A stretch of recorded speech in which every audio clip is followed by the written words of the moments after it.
The best way to learn a language? Immersion, living where the language is spoken and using it every day. But if that's not in the cards for you this year, you can still learn a language the second best way, and that's with Babbel. Be a better you in 2024 with Babbel, the science-backed language learning app that actually works. Don't pay hundreds of dollars for private tutors or waste hours on apps that don't really help you speak the language. Babbel's quick 10-minute lessons are handcrafted by over 200 language experts to help you start speaking a new language in as little as 3 weeks. Babbel's designed by real people for real conversations. Babbel's tips and tools are approachable, accessible, rooted in real-life situations, and delivered with conversation-based teaching so you're ready to practice what you've learned in the real world.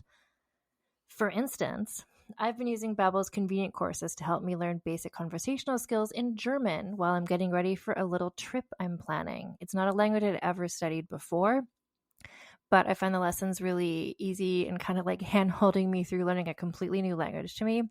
And it's reassuring to know that with the help of Babbel, I'll be able to greet people, order food, and ask for directions without having to consult language apps while I'm in Deutschland. I'm still learning.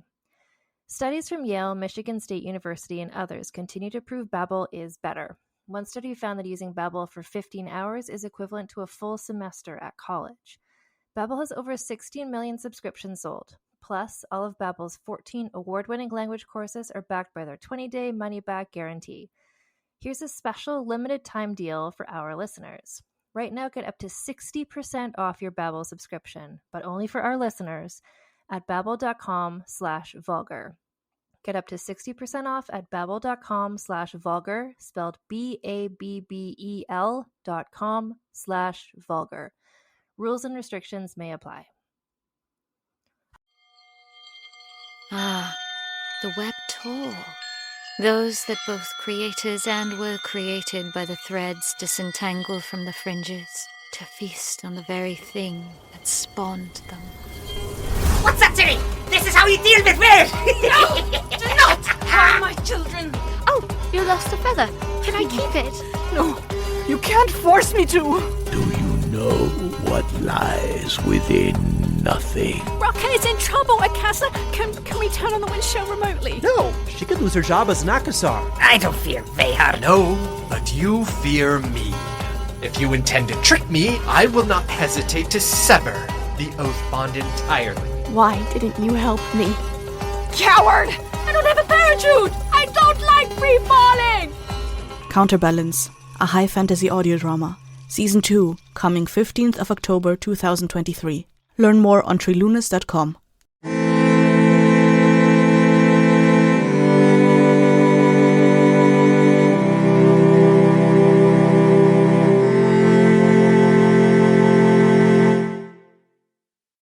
Hello and welcome to the Vulgar History Podcast. My name is Anne Foster and this is a feminist women's history comedy podcast. And today is the Season 2 finale. So this is the 9th episode in our series looking at women leaders in history and the men who whined about them. And there has been a lot of leading. There's been a lot of whining.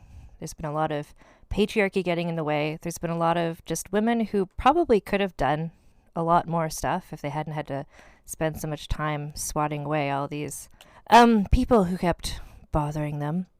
So last week's episode on Queen Anne, I had been sort of like, it was a moving target, what was going to be the last episode of this season, which, like, to clarify, not the last episode forever, just the last episode of this little pocket of things.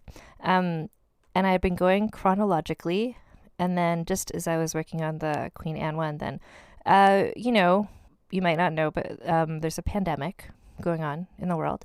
And that got me looking at all this stuff about pandemics in general. And then that got me thinking about, so I was doing the pandemic special episodes of this podcast. And so I was thinking about the different pandemic stories that I wanted to share on those short podcasts. And one of them involves Joanna of Naples. So I was like, oh, let me just because I remember there's this thing, and we're going to get to it in this podcast, obviously, where some interesting plague-related things happen around her.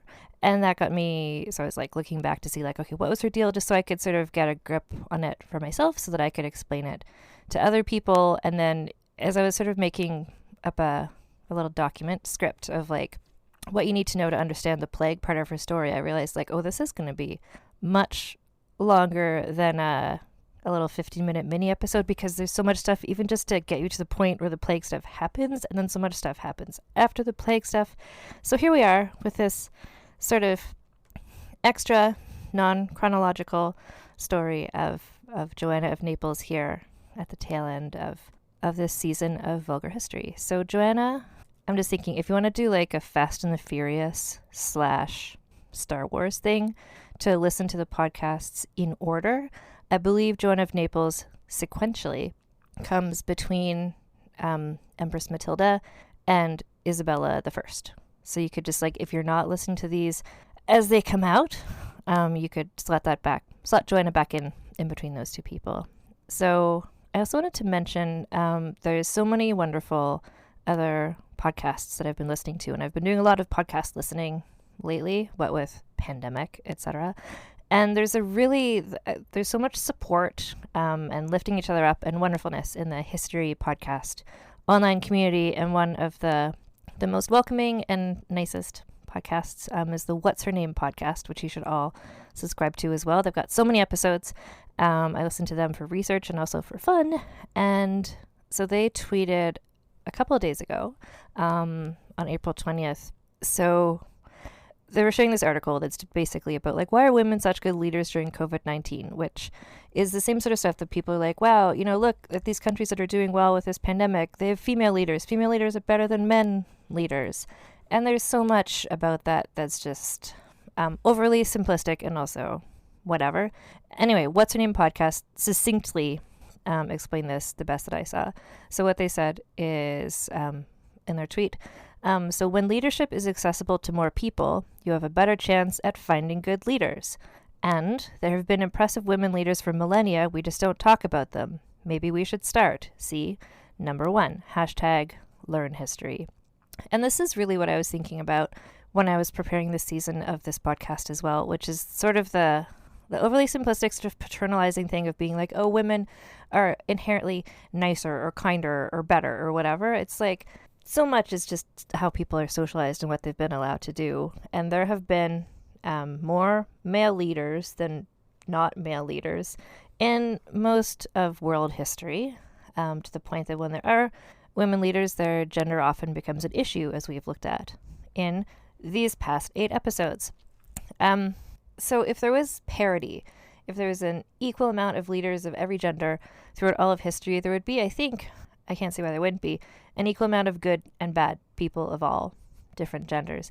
But women have more pressure put on them to be amazing when they get to these leadership roles. And every single woman we've looked at this season ascended to a leadership role basically by either being born into it or marrying into it. It's not a meritocracy. They're sort of women who, even if that annoyed people around them, they were the heirs to whatever kingdom, and so they ended up being in charge. And some of them did amazing things, and some of them weren't able to do amazing things. And it's not that women are better leaders than men. It's just they haven't had as much chance to be good or to be terrible or whatever. Anyway, so today we're looking at the story of Joanna of Naples, who reigned for 30 years, one of the longest reigns we've looked at of anyone this season. And it's a story based around a lot of geographical history with which I am much more familiar now than I was a week ago, but which I don't know nearly as well as I know the history of Britain or Scotland or England or...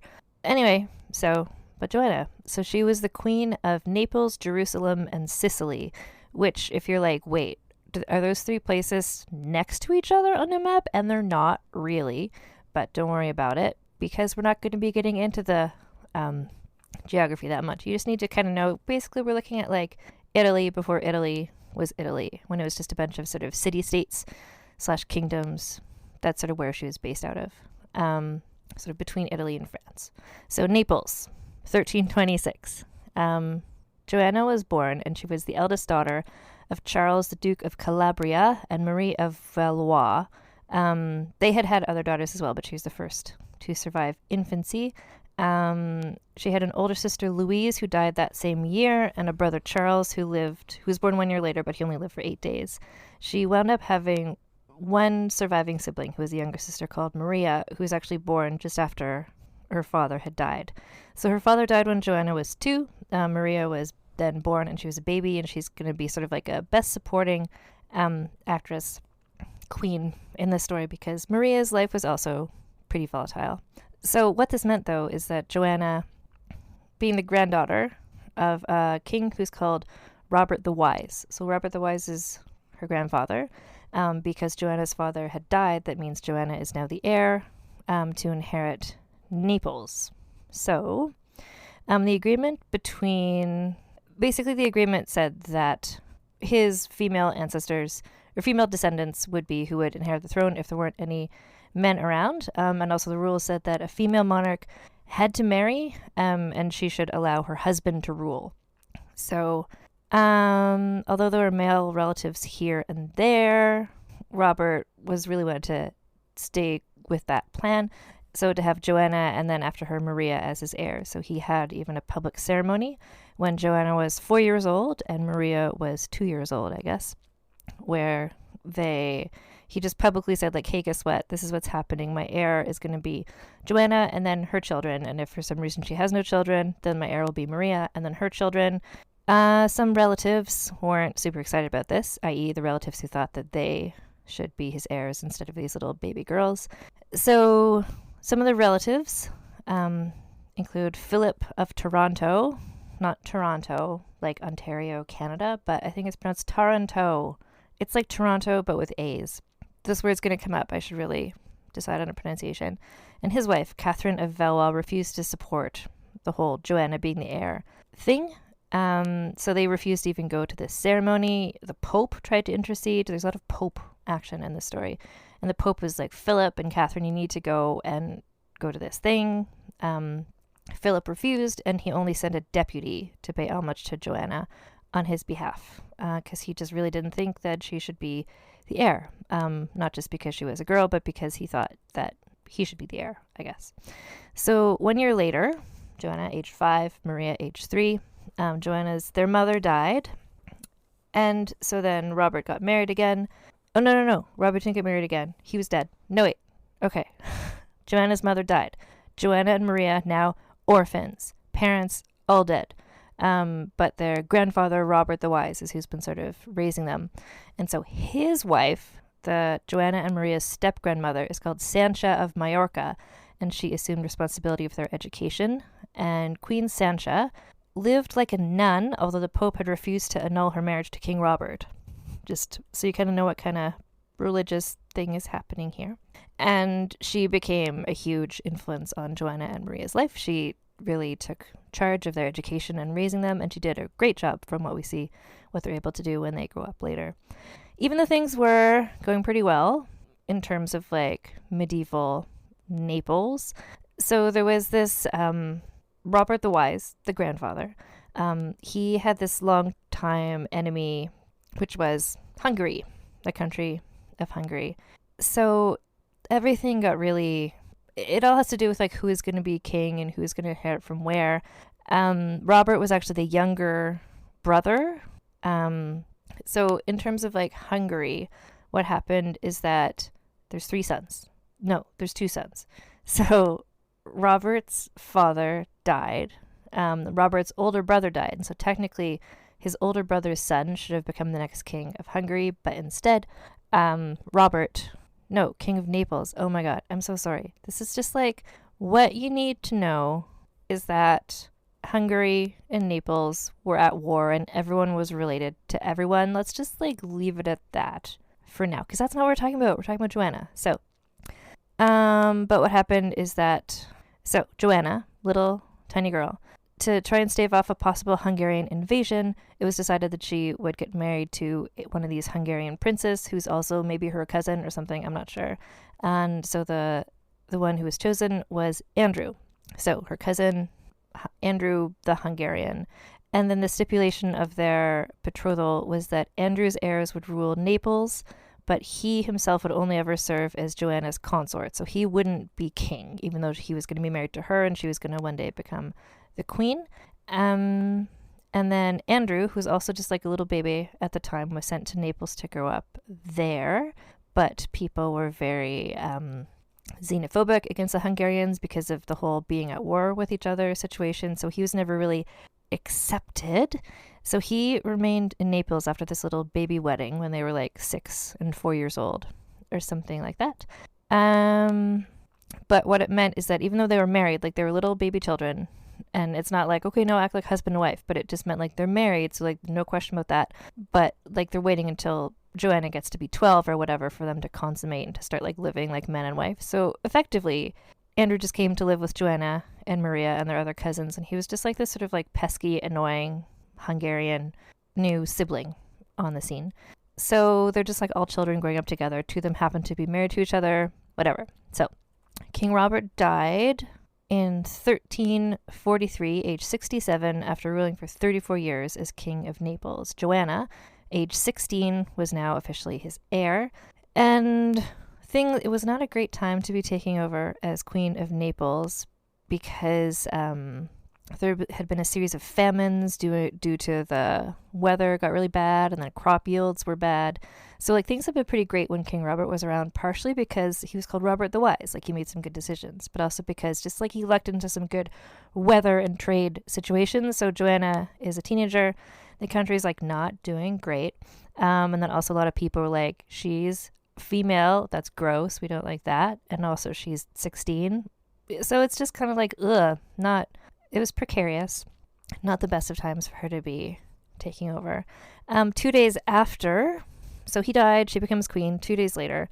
And then her husband, Andrew, who is now 15, was knighted officially, and the marriage was consummated in accordance with the late king's wishes. So the king, he had wished in his will, I don't know, that they would consummate their marriage upon his death, whatever.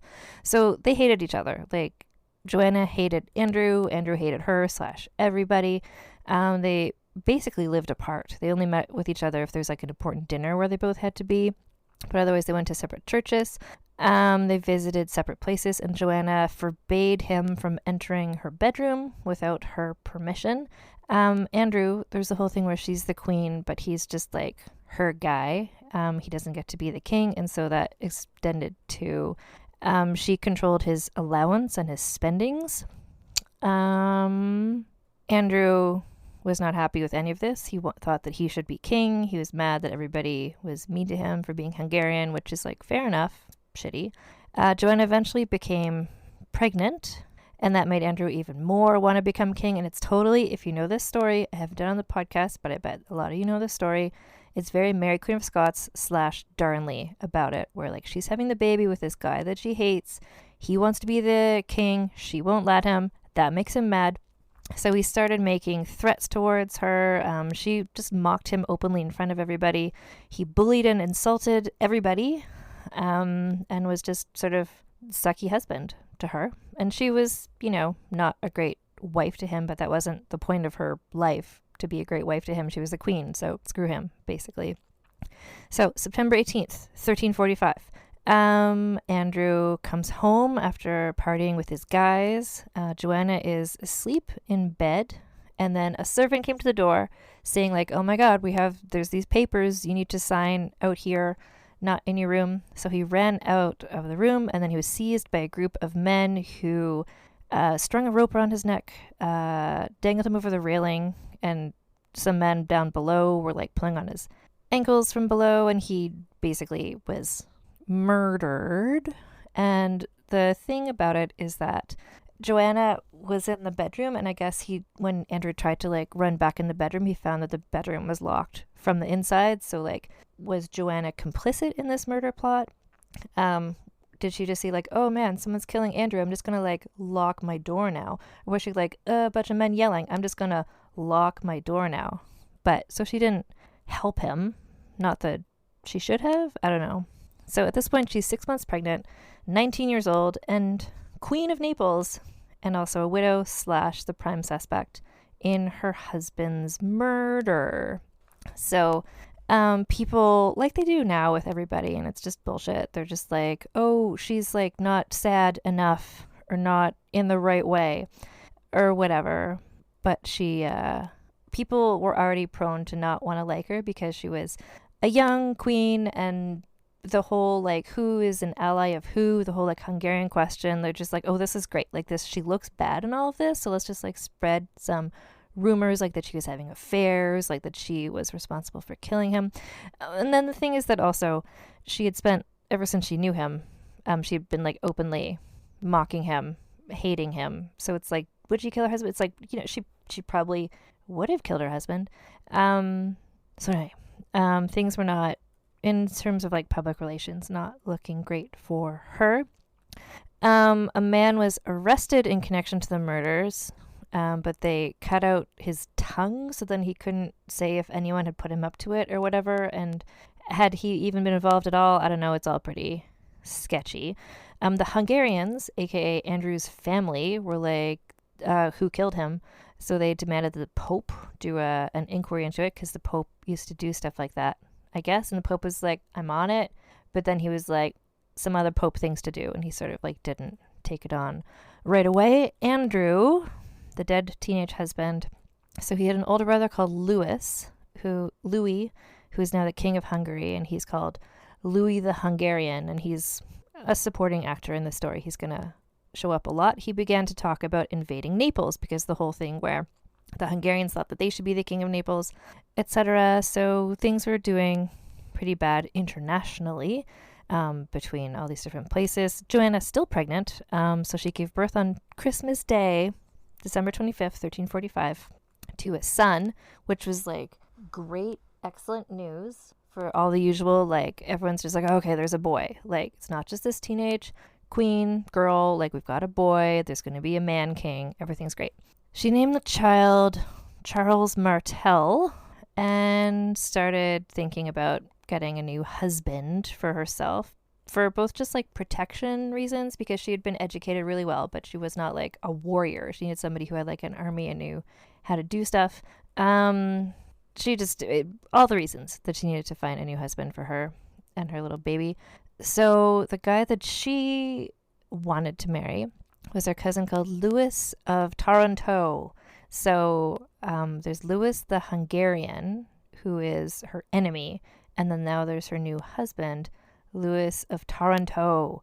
There had been speculation that the two of them were involved for a while. He's like super hot, attractive looking, gorgeous, and he was also a cousin who hung out with them when they were kids, and they were all making fun of Andrew back then. He was sort of like the cool guy who was there with them. She got married to him really quickly, which also sort of like, is this like a Mary Queen of Scots scenario where you're just like, are her emotions getting away with her? Was she forced into this? But also she's forced into it in the sense of like the Hungarians were going to invade and she needed this alliance pretty much. So they got married, but they didn't get the papal dispensation, because again, the Pope at this time, one of his other jobs when he's not investigating murders, is giving people permission to get married because they're cousins. But whatever, everyone gets married when they're cousins. But anyway, the thing here is that they didn't even wait for him to give the dispensation. They just like got married. And this whole sequence of events, the whole like, did she kill Andrew? She got quickie married to this guy, didn't get the Pope's permission, made everybody in her kingdom just suddenly not like her very much at all. Meanwhile, in our B plot, Joanna's younger sister Maria's life was a nightmare. So, shortly after their grandfather had died and Joanna became the queen, Maria was abducted by a woman named Agnes of Perigord, who is the widow of John, Duke of Durazzo. And because she wanted Maria to marry her son, Charles of Durazzo. And that is what happened. So Maria was 14 years old, or almost 14. She was like 13, almost 14. Charles of Durazzo was 20, and they were forced into marriage, and the marriage was consummated by force. And so it's like, it's happened. They've got married. The end. This secret marriage, which Maria doesn't seem to have been consenting to.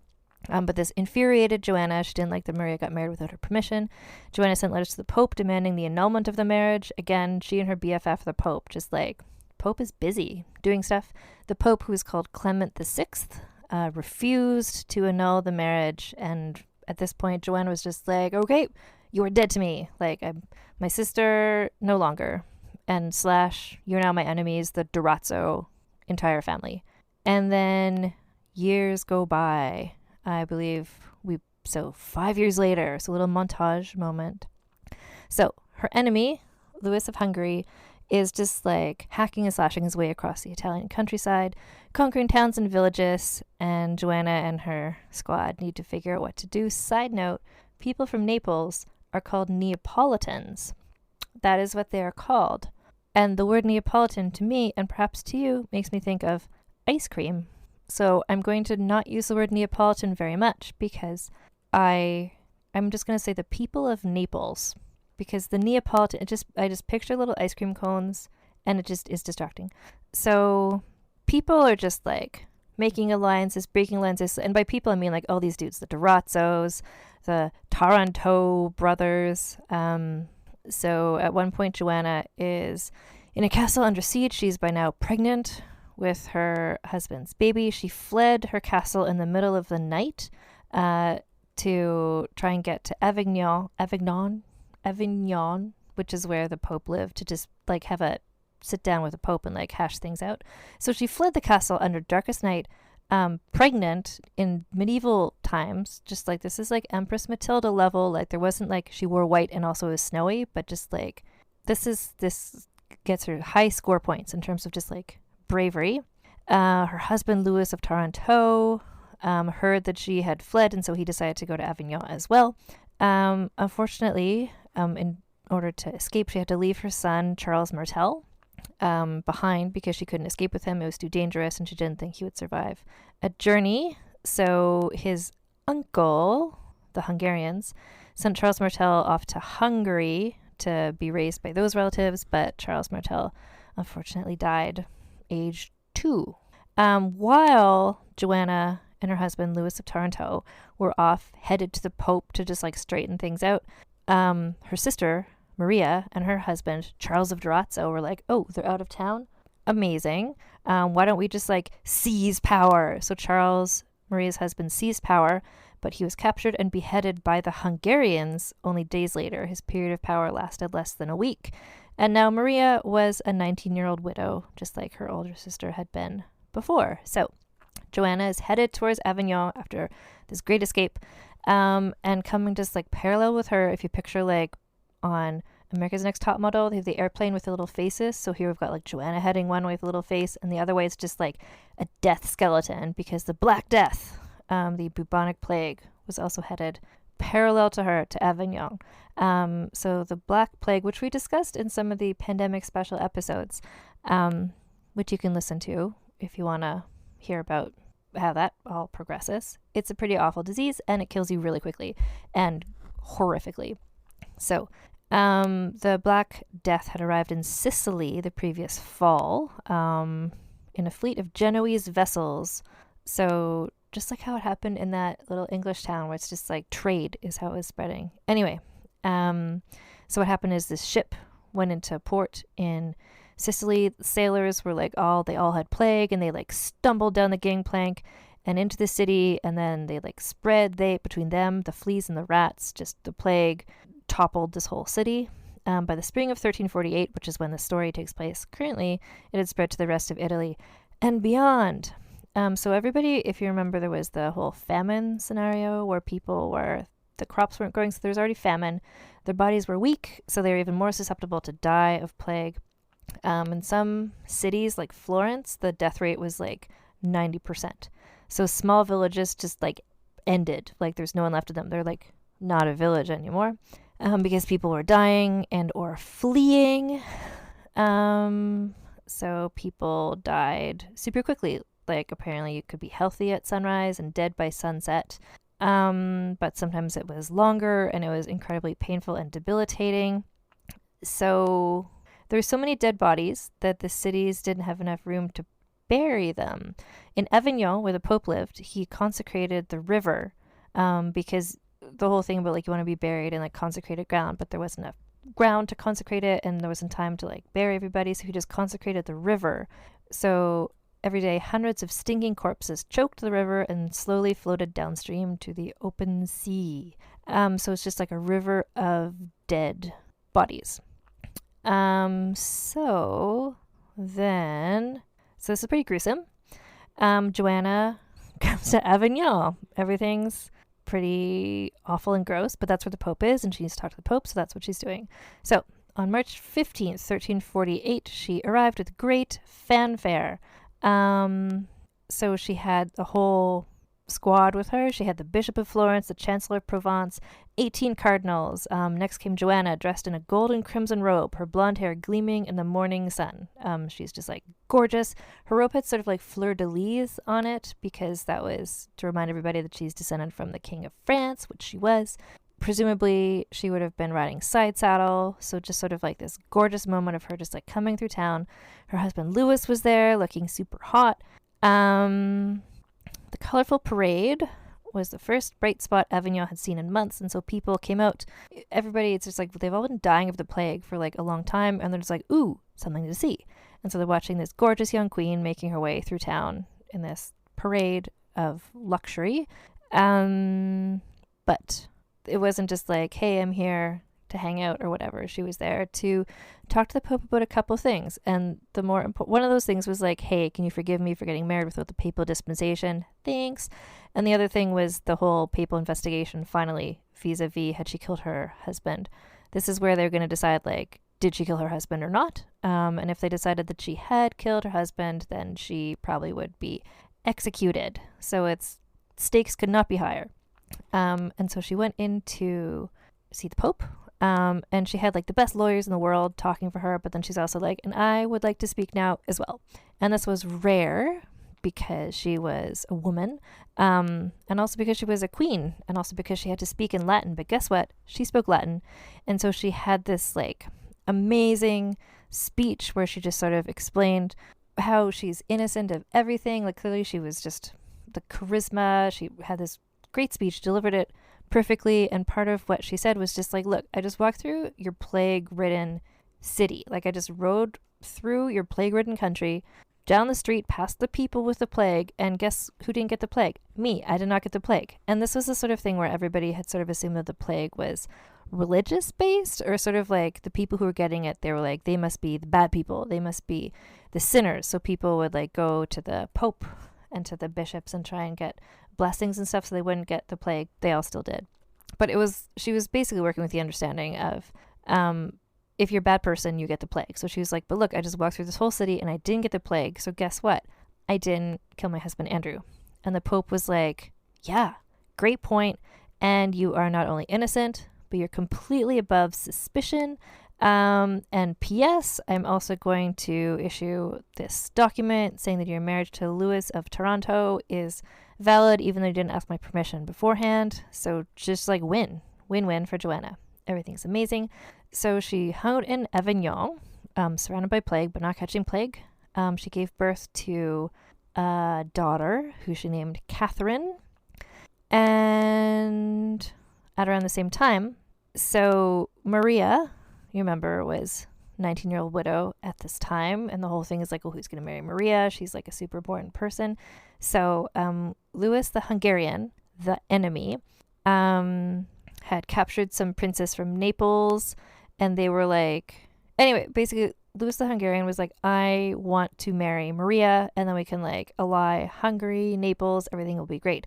But before that marriage could take place, Maria was abducted again. This is the second time, this time by Hugh, Lord of Bau and Count of Avellino, who forced Maria to marry with his eldest son and heir, Robert. So this is again, she's kidnapped by parents who forced her to marry their child twice in a row. Anyway, but Maria not having this, and Joanna and her husband were like, we're not having this either. So what happened is, so when the ship was coming into port with Maria and this and this marriage had also been consummated by force. So this poor woman. Anyway, so came into dock. Louis, Joanna's husband, armed himself and accompanied by a small party of warriors, boarded the vessel and stabbed Hugh repeatedly with his sword before throwing the corpse of the victim into the sea.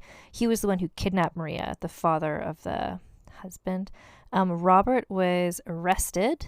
Maria came ashore and spent the winter with her sister and her brother-in-law. Robert was eventually transported to a dungeon. And even though the Pope had said, like, please don't kill him, It was his father who kidnapped Maria. It wasn't him. Robert was executed. So, and the execution of Robert, the son, who was married to Maria. Basically, he was executed when Joanna and her husband and the rest of the court were away on a holiday. While they were away, Maria stole into the castle with 4 armed men she had hired for the purpose and had him hacked to pieces in her presence as a warning to those who would presume upon the dignity of a royal princess of the house of Anjou in the future. So it's a very like Sansa Stark feeding Ramsay to the dogs moment where I love this. Like, I just told that confusingly. So just to recap, Maria was kidnapped. Her brother-in-law rescued her, and then she hung out with them in the castle. The guy who she was forced to marry was put in jail.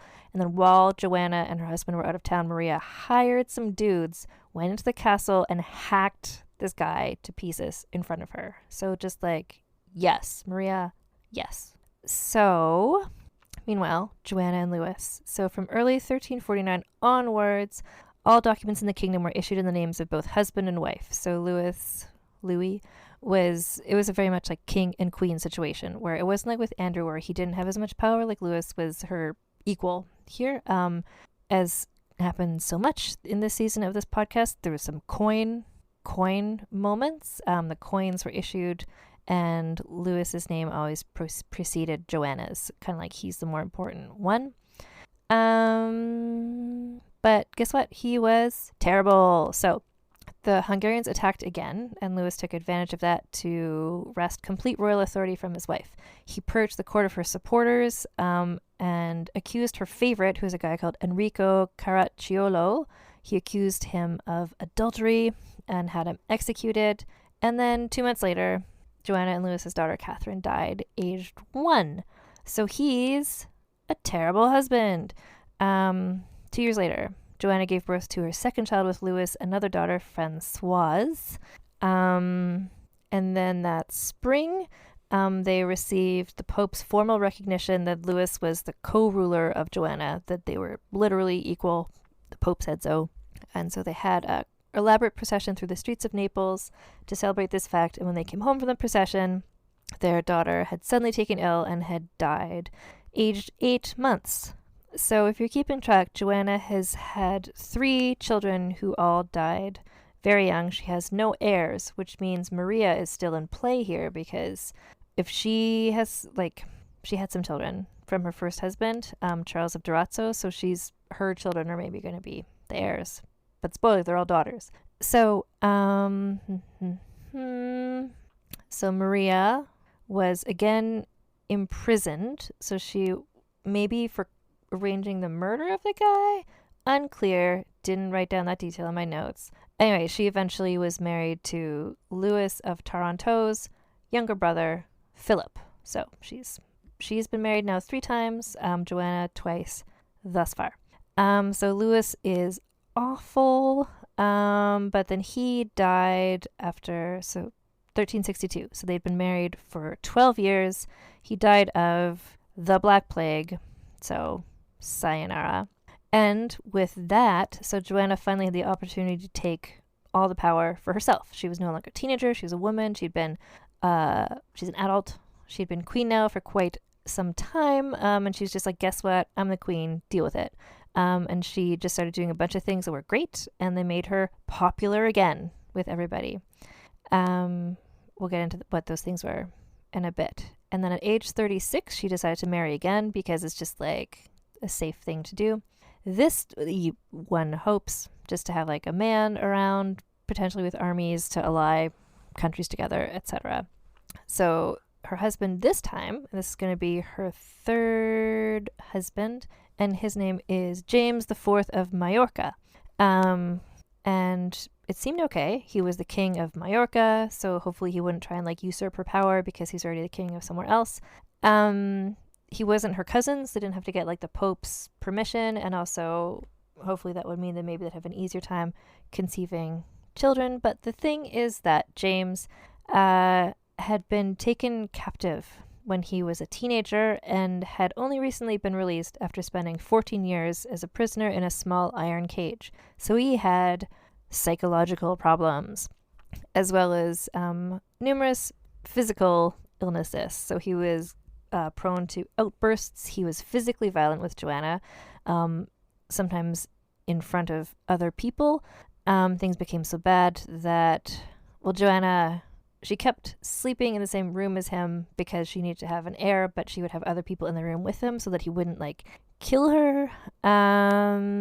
Eventually, it was a short-lived marriage. I mean, good if you have to, I guess. But basically, he ran off to go fight some wars with some other kings, and he died of either his illnesses that he had, his chronic illnesses, or of poisoning. So that was just a little detour. So Joanna was again single, but still no children. She'd had a miscarriage during her marriage with him, but no living children. And then we are in 1366, and Maria sadly died aged 37 from complications due to childbirth. So still, Joanna didn't have any surviving children, so the heirs continued to be Maria's 3 surviving daughters, no sons. So after all of this chaos, things sort of settled down a bit in the sense of Joanna, her relationship with the Pope was good. It continued to be good. The period after James IV's death is considered by most historians to be the most stable and prosperous part of Joanna's rule. So, some of the things she did. She helped finance the Pope's return to Rome. She hosted the Byzantine emperor, and she involved herself in even the most minute aspects of governing. She was really, really enjoyed being queen. That's what people wrote about her. She really likes ruling.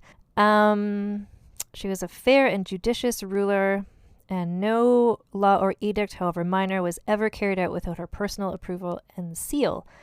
She supported and protected local businesses, created new industry. Crime was greatly reduced, and she was an ardent promoter of peace within the realm. She also, there's something where she let women become doctors or something like that. I have the details on that later on, but she was just doing good things. Things were good. And then she married again. This time her husband was called Otto of Brunswick. So she was by this point 48 years old. He was 58.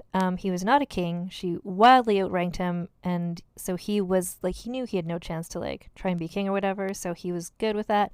She was good with the fact he wasn't going to threaten her. He hadn't spent 14 years in an iron cage.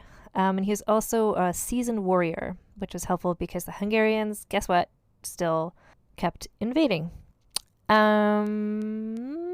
Someone else who got mad about this was Charles of Durazzo, who is the father of Maria's first husband. Everyone has a lot of the same names. Basically, the Durazzos continue to be a family who didn't like Joanna.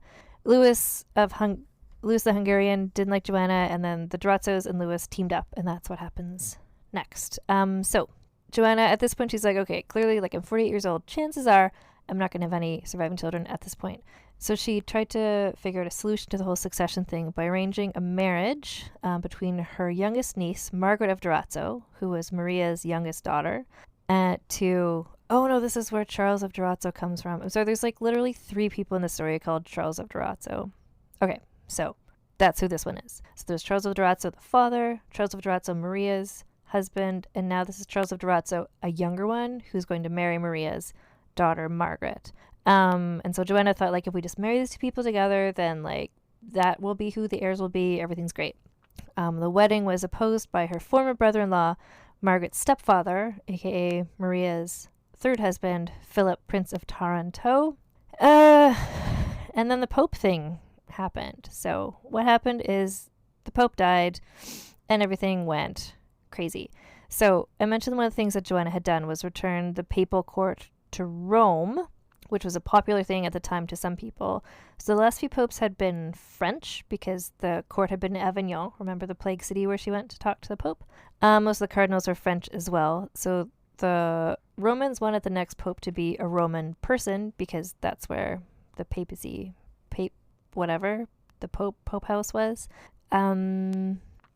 So what? In the spirit of compromise, who was elected was a person from Naples, a Neapolitan man who took the name Urban the Sixth. And it turns out he was chaotic evil. He was not good at being pope.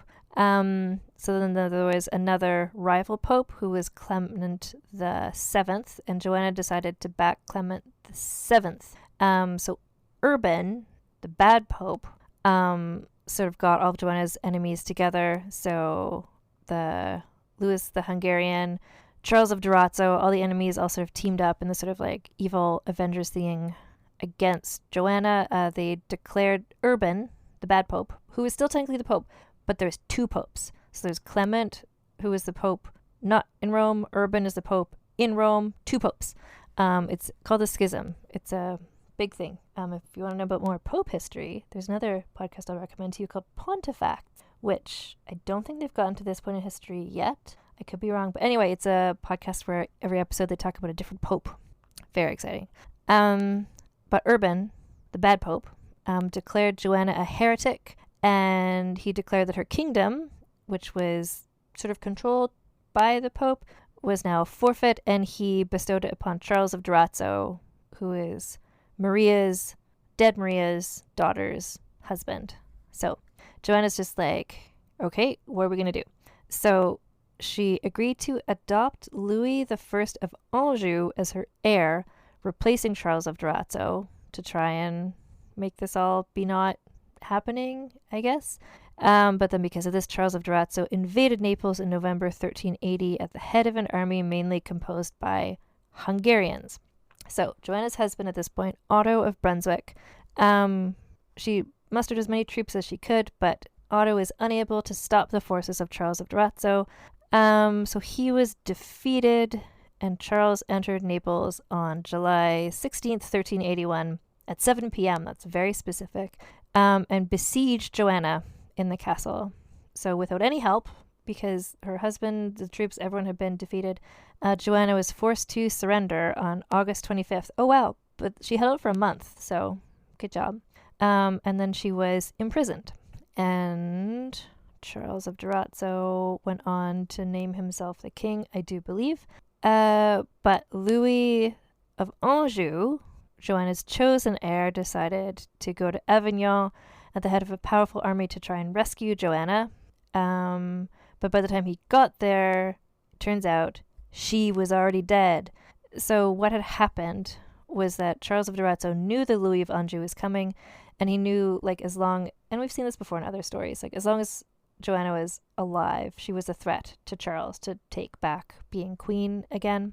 So Charles of Durazzo had ordered the execution/assassination of Joanna. So she was murdered on July 27th, 1382, aged about 55 or 56. Charles, of course, was like, she died of natural causes. But other people were there too and knew what happened, and so she was probably strangled or suffocated or something else. Very sad. So she died, and then to sort of like prove to everybody, like, oh, guess what? She's dead. So I, Charles of Durazzo, am the king, so don't worry about it. So her body was brought to Naples and was put on display to the public as proof of her death. But the thing was that she had suffered during the months of her captivity. She'd been brutally murdered, and so evidently that greatly altered her appearance, where people were just like, this is clearly a dead body of a woman, but this isn't the like glamorous queen who we all knew and loved. So people went to see her body, and they were like, they didn't recognize her, like she didn't look like her. So some people thought she was dead, some other people thought she wasn't. So then, of course, there was like gossip, conspiracy theories, like, is she still alive? And Charles trying to cover that up. Because of the confusion, her death will not be officially recognized for nearly 2 years in documents. And then after the viewing, there followed the problem of what to do with her remains. So Urban, the bad pope, had excommunicated her, so she couldn't be buried in consecrated church property. And Charles of Durazzo, who had just killed her, didn't want to like honor her. So there was no great funeral statue erected for her to memorialize her many achievements, as there had been for her grandfather, Robert the Wise. She was not buried next to her sister or her mother or her father because they're all on consecrated ground. So in the end, the compromise that they decided on, at the initiative of some nuns who she had been generous to throughout her reign. So just outside the edge of the nave, so I think just outside of the church, in the lowly space that occupies the entranceway to a back door that leads from the main body of the church to the cloister behind. So just this like little bit of dirt. Was a deep well covered with a stone slab into which the bones of the dead were often discarded. Into this well went the remains of Joanna to lie unmarked and forgotten through the centuries. So I honestly first came across her as an interesting historical person in the Queens of Infamy essay by Anne Theriault, which I'm 1,000% going to link to in the show notes to this episode because it was one of my main sources. I also read, there's a really good biography by Nancy Gladstone. It's called The Lady Queen, The Notorious Reign of Joanna I, Queen of Naples, Jerusalem, and Sicily by Nancy Goldstone, which I, again, will link to. But I'm saying all of that because, like, I guess she's been, like, in history, a notorious person. I just had not come across her. I didn't know about that. So as per Nancy Gladstone's book, she says, her story, when it is recounted at all, focuses entirely on her notoriety as the queen who murdered her husband, and not on the many impressive accomplishments of her reign. So during her long, eventful reign, Joanna held together a large and far-flung dominion, which included Provence and all of southern Italy, and even expanded her rule, however briefly, into Sicily and Piedmont. She was the last medieval ruler to do so. After her death, Provence broke away from the kingdom and was ruled by Louis of Anjou's heirs, who eventually incorporated the county into France, while Naples came for a short time under the sway of Charles of Durazzo's son and then his daughter, before falling in the next century to the crown of Aragon. For more than 30 years, this queen fed the poor and cared for the sick, built churches and hospitals, reduced crime and promoted peace, protected trade, and introduced new industry within her borders. She guided her subjects to recovery from the many instances of plague, war, famine, and depression endemic to the second half of the 14th century. The odds against her securing her reign were enormous. That she would survive to rule for 30 years, impossible, and yet she did. She's earned the right to be remembered for what she was, the last great sovereign in the Angevin tradition, a worthy successor to Charles of Anjou and Robert the Wise. To this day, like Asterix when this book was written, but still to now, there is still no monument or funeral statuary commemorating Joanna at the Church of Santa Chiara, where her bones were dumped in a well, and the ban of excommunication remains in force. She's still excommunicated from the church because of bad pope. This is all just... That's the biography. I'm just going to take a little short break, and then I'll be back for her scoring, so just sit tight. And we're back. So it's time to do the scoring for Joanna of Naples.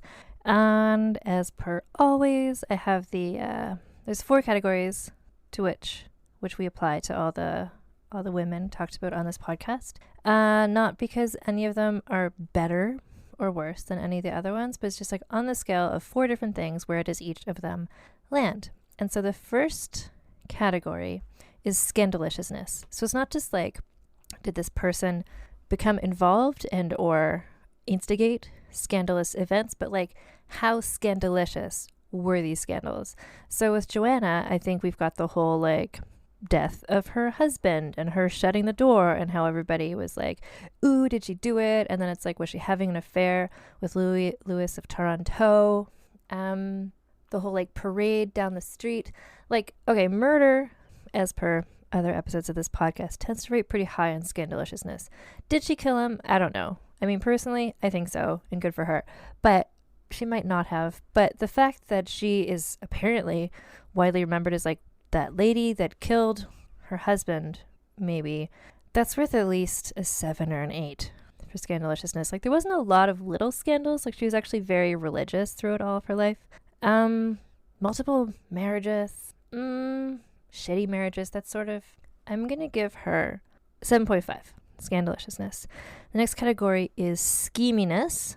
So for some people that means like, what were their schemes like that they did against their like rivals? And for some people like her, where she's a queen, it's like, well, what were their schemes like vis-a-vis being the queen and like invading other places? And she did a lot of, if we're going to classify everything as a scheme, like her scheme to like go to see the Pope and explain herself, and then she convinced him, and he was like, not only did you not kill him, but no one should ever suspect you of having killed him again. P.S. You got married without asking my permission, but that's fine. Like, her scheminess, like, just in terms of planning. She also did lots of cool stuff, as I outlined in the podcast, like for her people. Scheminess. I'm going to say 9.5. 9.5 scheminess for her. Significance is one that's always, sometimes it's straightforward and sometimes it is just like not at all. So she was queen for 30 years, which is a significant amount of time. While she was there, she did significant things. Some people greatly benefited from the stuff she did whilst being their queen. In terms of like the grand scheme of like world history, I don't know how much of the stuff that she did. Like if someone else had been there instead of her, Naples could have been taken over by somebody else or subsumed into a different kingdom earlier. Like it eventually was, but that doesn't mean the fact that she kept it from happening doesn't make her significant. This is tricky, but frankly, I think, and this is my skill, that I get to decide. She's queen for 30 years. She did a lot of stuff as queen. That is significant. I'm going to give her an 8 for significance. And the fourth category is the sexism bonus, which is the how much did being a woman and dealing with a bunch of awful men get in the way of her just like being amazing and a self-actualized person. And for her, this is another one, sort of like Queen Anne, where it's kind of like when she became queen, when she's named heir, like people were against it already. They're like, ugh, she's a girl, whatever. But like everybody was so schemy already. It's like people were scheming against her, not just because she was a woman, but like for all different reasons. Like if we were scoring her sister Maria, that's like a 10. Like Maria suffered a lot because of being a woman in the time and place that she was in. Joanna did as well. I don't know if it was a king, if this all had been like a king who had like multiple wives, it would have been different. And so much of her life was dominated by like who was her husband and like is she going to have an heir or whatever, and that's all related to the sexism bonus. I'm going to give her, sure, why not? Yeah. So what if we give her an 8 for this sexism bonus? I'm just going to do a little quick math. Don't mind me. Can you do math in your head? Good for you. I can't. So 7.5 plus, I messed this up for myself, but with the 0.5s. Usually I can just do this out of my fingers, but, oh shit. 33 is her score. If I just add that up correctly, which I assume I did. 33. That's the highest score of all ever. I'm going to post the whole everybody's score somewhere so you can see it, because I always find it interesting to look at it as well. But like, not just is this the highest score of this season 2, 33, but this is the highest score of ever, seasons 1 or 2 or anything. The closest person just below her, like second place right now, Agrippina the younger, has a 31. Empress Matilda has a 30, tied with Juana of Castile with 30. Queen Anne, 29.5. Cleopatra, 28. I mean, a lot of this is I was doing this season of women leaders, so a lot of them, they made all those points in significance because they just had more significance. They were queens. Isabel of Castile had a 27. Ethelfled, Lady of the Mercians, 26. Boudica, 23. And that's where this season's queens landed. But even like last season, season 1's winner, quote unquote, was Elizabeth Bathory, who got a 29. And here's Joanna of Naples with a 33. Well done. Well deserved. What a wild story. Do you see now why? Because the story I was going to tell you is just a pandemic, like 15-minute special, was going to be her going to see the Pope and there being plague in the city and her being like, I don't have the plague, therefore I didn't kill my husband. But there's so much you need to understand to even get to that point that it just became quite obvious that this needed to be a full-length episode. So that's season 2. Season 2 of Vulgar History. The things I have to tell you as well are, first of all, if you're looking for books to read about cool or interesting or whatever women from history, weird things that happened, I have a curated list on bookshop.org. The link will be in the show notes, but it's at bookshop.org/lists/vulgar history recommends, with dashes in between vulgar history and recommends. And that's where I'm listing the nonfiction books that I have read that I find interesting, but also the ones that I have been using to help plan these podcast episodes. We have our little merch store, which is at teespring.com/store/vulgar history. I have a new item in there every week that I'm doing the podcast. So there's a different design. You get on a shirt or a bag or a mug or whatever, and it's inspired by the women who we talked about that week. When you look there, guess what? There's going to be Joanna of Naples merch. So teespring.com/store/vulgar history. If you want to support me and my writing you can do that at patreon.com/AnnFosterWriter. One of the perks that you get there at one of the donation levels is that I've been doing some Patreon-only mini episodes about the gross men from these stories, and just sort of what I do in them. So they're called So This Asshole. They're sort of a mini episode looking at some of the men who just like fucked up the lives of these women who we love. And I score them on the scandiliciousness, scheminess, significance, and sexism, but it's like a sexism minus bonus.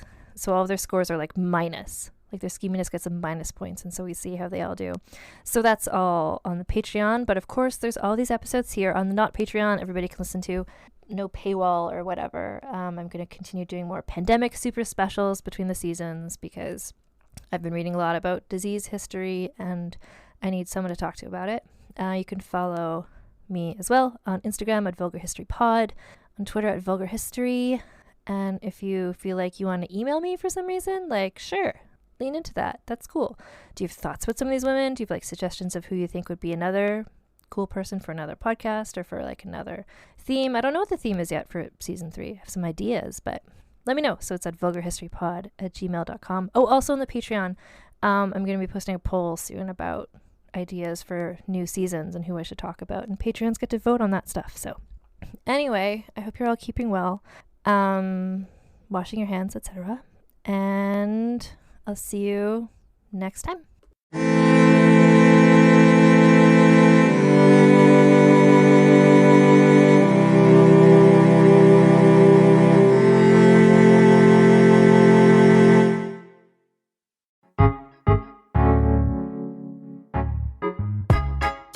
I'm Laura Cathcart-Robbins, and I'm the host and creator of Only One in the Room podcast.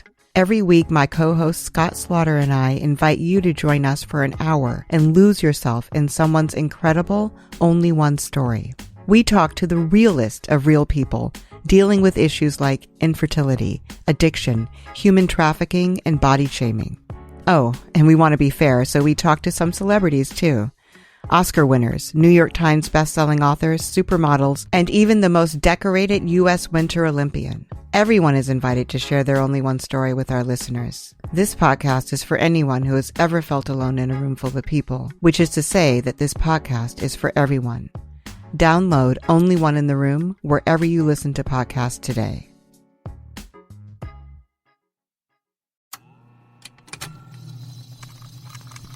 Contained herein are the heresies of Radolf Buntwine, erstwhile monk turned traveling medical investigator.